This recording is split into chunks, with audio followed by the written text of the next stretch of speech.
3 line جلدی کام ہو جاتا ہے، جلدی انعام مل جاتا ہے، اتنی بڑی بات ہے، جلدی ہے۔ اس کے آگے کا دوسرا فرمایا کہ جیسے پیٹ کی غذا الگ ہے،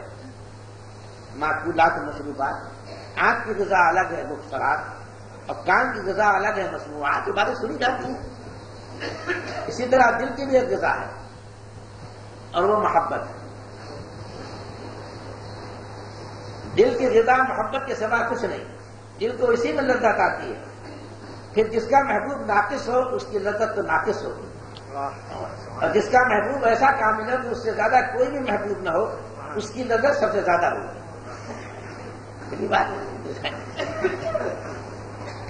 ایمان اور عمل صالح اختیار کرنے میں دنیا ہی میں غذائے روحانی یعنی حق تعالیٰ کی محبت کامل جیسا کہ ملکوت بالا میں بیان ہوا عطا ہوگی، جس سے زیادہ دل کی کوئی غذا نہیں، کیونکہ یقیناً غذائے جسمانی کے غذائے روحانی افضل اور الگ ہے، زیادہ لذیذ بھی ہے،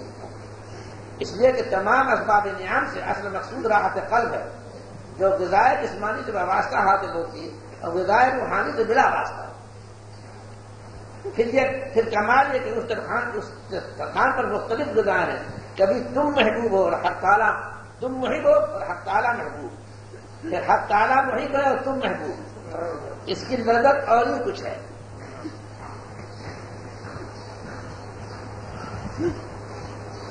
پھر خلق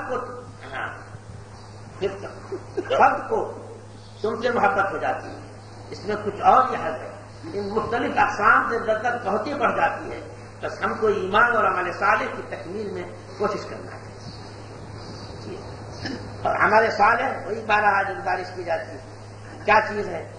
ہر کام میں پوچھ لے کیا ارشاد ہے، کیا ارشاد ہے سرور عالم صلی اللہ علیہ وسلم، طلب العلم فریضۃ علی کل مسلم،